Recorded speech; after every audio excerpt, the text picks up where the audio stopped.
Good morning बच्चों। मैं doctor शिखा तिवारी, पंडित सहदेव प्रसाद त्रिवेदी महाविद्यालय रमईपुर कानपुर से ऑनलाइन पढ़ाई में आपका स्वागत करती हूँ। मैंने पिछले कुछ वीडियोस में बीए प्रथम वर्ष के कबीर और जायसी के बारे में बताते हुए उनकी व्याख्याएं बताई थी। आज मैं नेक्स्ट कवि को शुरू करने जा रही हूँ, जिनका नाम है बिहारी।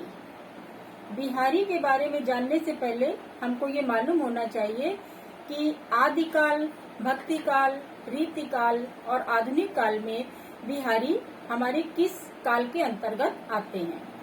तो सबसे पहले मैं आपको बता दूं कि बिहारी रीति काल के अंतर्गत आते हैं। मैंने आपके लिए देखिए ये बीए प्रथम वर्ष प्रथम प्रश्न पत्र प्राचीन एवं मध्यकालीन काव्य के अंतर्गत बिहारी, जो कि रीति काल के कवि हैं, इनके बारे में मैं आज आपको बताऊंगी। उसके पहले रीति काल के बारे में समझाऊंगी। तो रीति काल आचार्य रामचंद्र शुक्ल ने संवत 1700 विक्रमी से 1900 विक्रमी तक के काल खंड को रीति काल कहा है। मध्यकाल को जिन दो भागों में बांटा गया है उनके नाम हैं पूर्व मध्यकाल और उत्तर मध्यकाल। पूर्व मध्यकाल को भक्ति काल और उत्तर मध्यकाल को रीति काल कहा जाता है। रीति काल के लिए जो नाम दिए गए हैं वो इस प्रकार हैं: अलंकृत काल, श्रृंगार काल और रीति काल। इन तीन नामों से भी हम रीति काल को जानते हैं।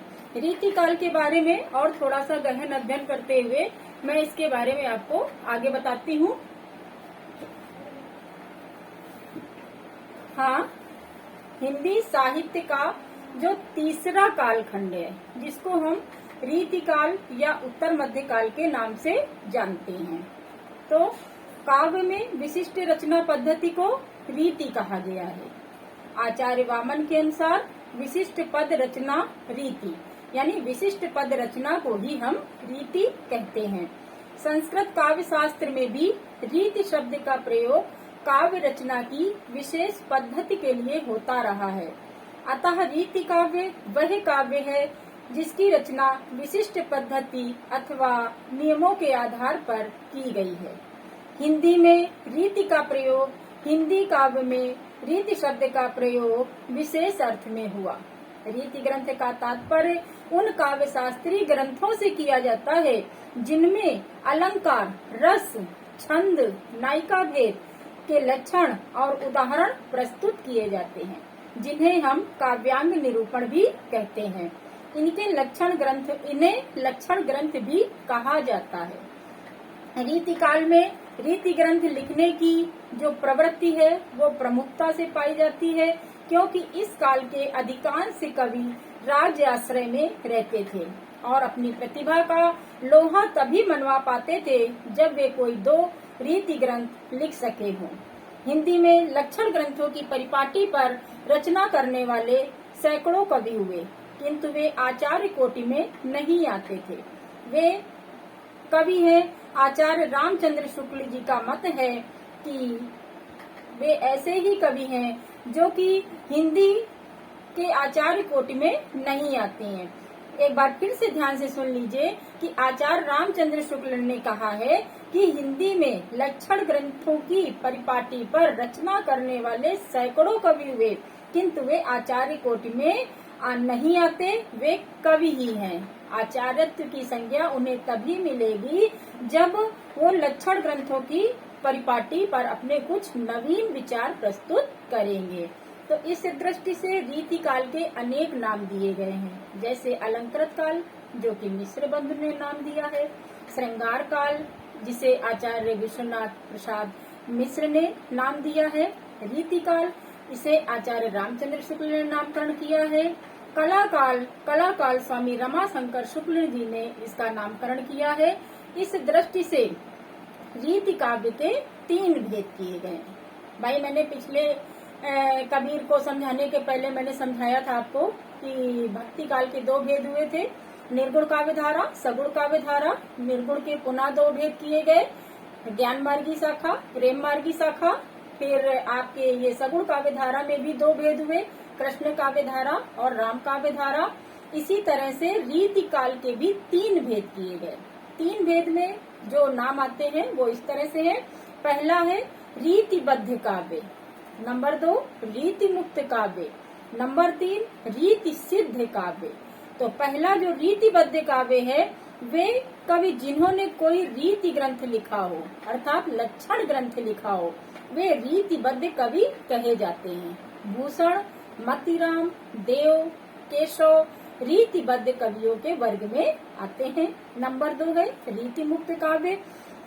काव्य शास्त्र की रीतियों से सर्वथा मुक्त काव्य रचना रीति मुक्त काव्य के अंतर्गत आती है। इसे रीति स्वच्छंद काव्य भी कहा गया है। रीति मुक्त कवियों ने भक्ति, नीति और श्रृंगार जैसे विषयों पर स्वतंत्र काव्य रचना की है। बोधा, आलम, घनानंद, ठाकुर रीति मुक्त कवियों के अंतर्गत ही आते हैं। फिर नंबर 3 आता है आपका रीति सिद्ध कवि। रीति सिद्ध कवि में वे कवि आते हैं जिन्होंने कोई लक्षण ग्रंथ तो नहीं लिखा किंतु रीति की जानकारी का उपयोग करते हुए काव्य रचना करी, रीति सिद्ध कवि कहलाते हैं। बिहारी रीति सिद्ध कवि थे क्योंकि बिहारी सत्सई में रीति की जानकारी का पूरा उपयोग किया गया है। अब बिहारी चूंकि बिहारी रीति सिद्ध कवि है, हमें ये पता चल गया कि बिहारी जी रीति काल में जो विभाजन हुआ रीतिबद्ध, रीति मुक्त और रीति सिद्ध, उसमें से रीति सिद्ध के अंतर्गत आते हैं। और बिहारी जी ने तो ऐसा काम किया है जो कि बिल्कुल हिंदी साहित्य जगत में अनुपम निधि के रूप में जाने जाते हैं और गागर में सागर भरने का कार्य भी बिहारी जी ने ही किया है। इसीलिए कहा जाता है उन्होंने जो दोहे लिखे हैं उनकी एकमात्र रचना है बिहारी सत्सई। बिहारी सत्सई में उन्होंने कुल 719 दोहे लिखे हुए हैं जो कि राधा और कृष्ण के प्रेम, भक्ति और नीति पर आधारित हैं। इन 3 बातों का आधार लेकर के ही बिहारी जी ने बिहारी सत्सई की रचना करी है। और बिहारी जी की सत्सई या बिहारी जी के दोहों की व्याख्या करने से पूर्व हमें बिहारी जी के जीवन के बारे में भी कुछ मालूम होना बेहद जरूरी हो जाता है। इसके लिए हम ध्यान से सुनेंगे। देखिए मैं आपको बताती हूँ।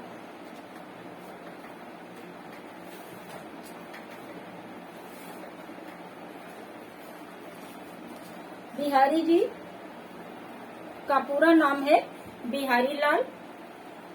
इनका जन्म सन 1595 ईस्वी में हुआ था। इनके जन्म का स्थान है ग्वालियर के निकट बसुआ गोविंदपुर नामक ग्राम में। इनके पिता का नाम केशव राय चौबे था। शिक्षा इनकी ग्वालियर में काव्य शास्त्र की शिक्षा मिली थी। इन्होंने राजा जय सिंह के दरबार में आश्रय प्राप्त किया था। इनके रचना का जो विषय है वो भक्ति, श्रृंगार और नीति परक दोहे हैं। इनकी एकमात्र कृति है बिहारी सत्सई। भाव और शिल्प की दृष्टि से इनका काव्य जो है वो अत्यंत ही सर्वश्रेष्ठ है और इसी कारण ये हिंदी साहित्य जगत में अनुपम स्थान रखते हैं। इनकी मृत्यु सन 1963 ईस्वी में हुई थी। इस तरह से बिहारी जी के बारे में संक्षेप में जानने के पश्चात हम ये समझेंगे कि बिहारी जी आखिर क्यों लोकप्रिय हुए और उनकी लोकप्रियता का मुख्य कारण क्या था। बिहारी जी ने जो हिंदी साहित्य जगत में योगदान दिया उसके बारे में भी हम संक्षेप में जानेंगे। तो ध्यान से देखिएगा, समझिएगा बच्चों कि किसी कवि की श्रेष्ठता की अंतिम कसौटी उसके कृतित्व का परिणाम नहीं, गुण ही है। इस तथ्य को हिंदी साहित्य में यदि किसी कवि ने सबसे अधिक विश्वास के साथ स्थापित किया तो वो महाकवि बिहारी लाल जी ही हैं। केवल 700 से कुछ अधिक यानी 719 दोहे लिख करके बिहारी ने जो यश और सम्मान प्राप्त किया वह बहुतेरे 14,000 पंक्तियों के सृष्टाओं के लिए भी दुर्लभ है। लोकप्रियता की दृष्टि से तो बिहारी सत्सई एक प्रतिद्वंदी जानी जाती है और उसका नाम है वो है रामचरितमानस। यानी रामचरितमानस से ही बिहारी सत्सई की तुलना की जा सकती है। क्यों? अब आप कहेंगे कि रामचरितमानस तो इतना बड़ा ग्रंथ है और बिहारी सत्सई में केवल 719 दोहे हैं, तो बिहारी सतसई में जो उन्होंने शब्दों का जो चयन किया है बिहारी जी ने, वो इतने रस के पिटारे हैं कि एक के बाद एक अर्थ निकलता ही चला जाता है और अर्थ है कि खत्म होने का नाम ही नहीं लेता। इस कारण इनके दोहों को गागर में सागर भरने की उपमा दी गई है और शायद इसीलिए कहा गया है, सत सैया के दोहरे ज्यो नाविक के तीर, देखन में छोटे लगत घाव करत गंभीर। इस दृष्टि से हिंदी में इन दो ग्रंथों का जितना अधिक प्रचार हुआ, रामचरितमानस और बिहारी सतसई का, इन पर जितनी टीकाएं लिखी गई शायद किसी अन्य काव्य ग्रंथ पर नहीं लिखी गई। बिहारी के जीवन वृत्ति के संबंध में हमें बहुत कम प्रमाणित सामग्री ही मिलती है, जिसके बारे में हम संक्षेप में आपको बता चुके हैं।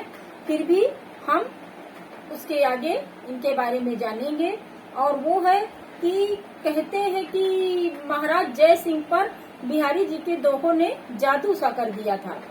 वे अंतापुर से बाहर निकले और उन्होंने फिर से राजकाज देखना आरंभ कर दिया।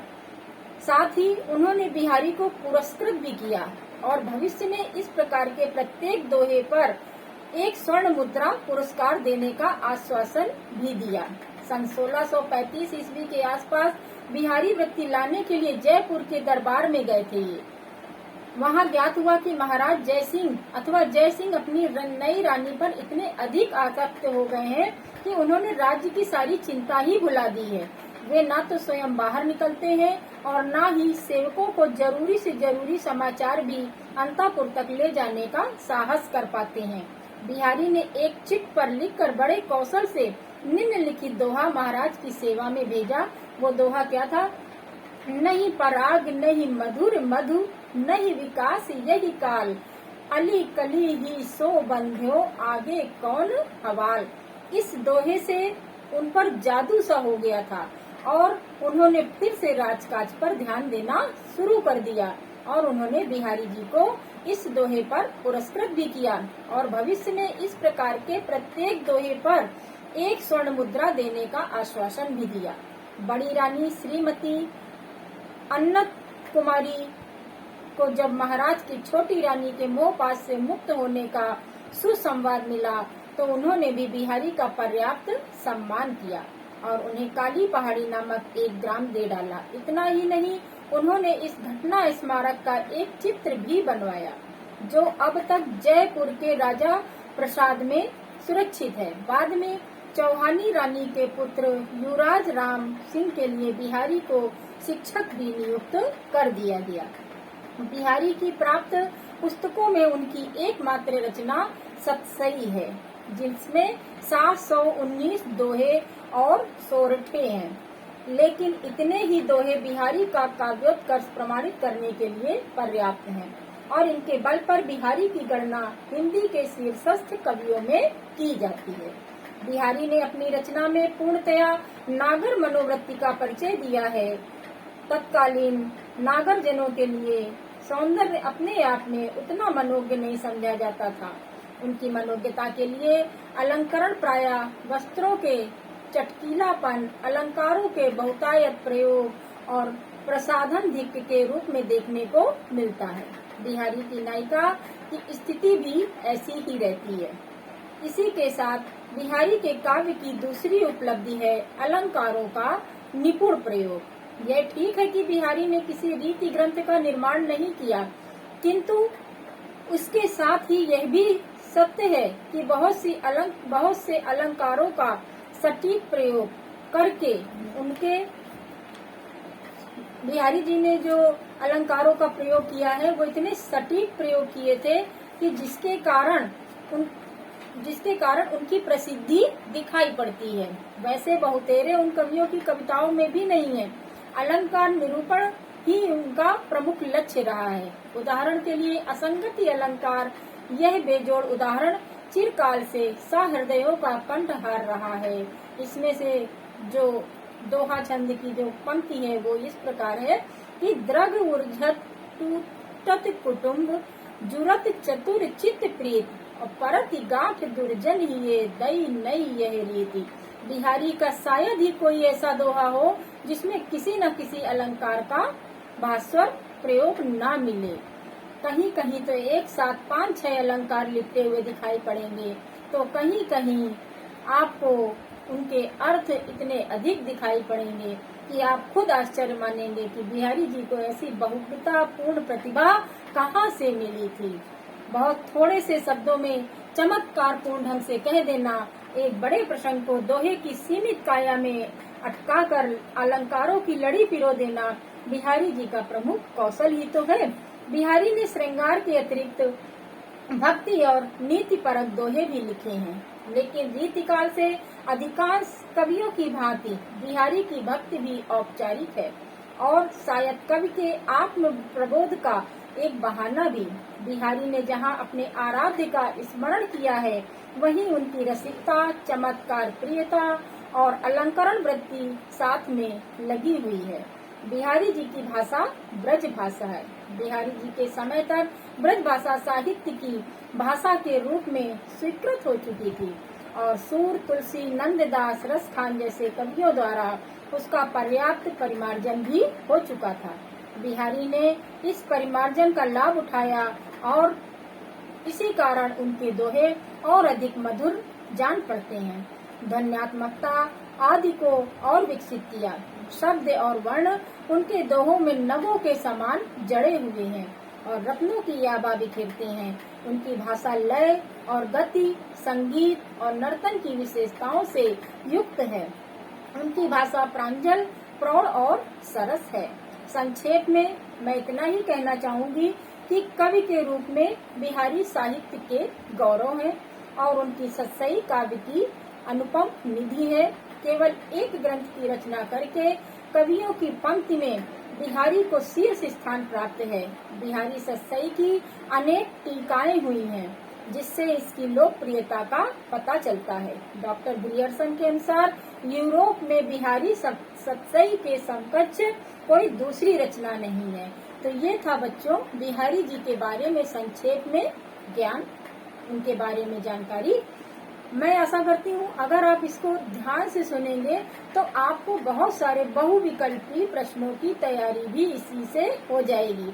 जैसे इनका जन्म कहाँ हुआ, इनका किस काल के ये कवि हैं, इनकी रचना कौन है, इनकी रचना में कितने दोहे हैं, ये कौन सी राजा के दरबारी कवि रहे, इनका पहला दोहा कौन सा था और इन्होंने कौन कौन से विषय पर अपने दोहा लिखे हैं। दोहा छंद के आधार पर इनको जो प्रसिद्धि मिली है वो अत्यंत ही अमूल्य निधि है हिंदी साहित्य जगत के लिए।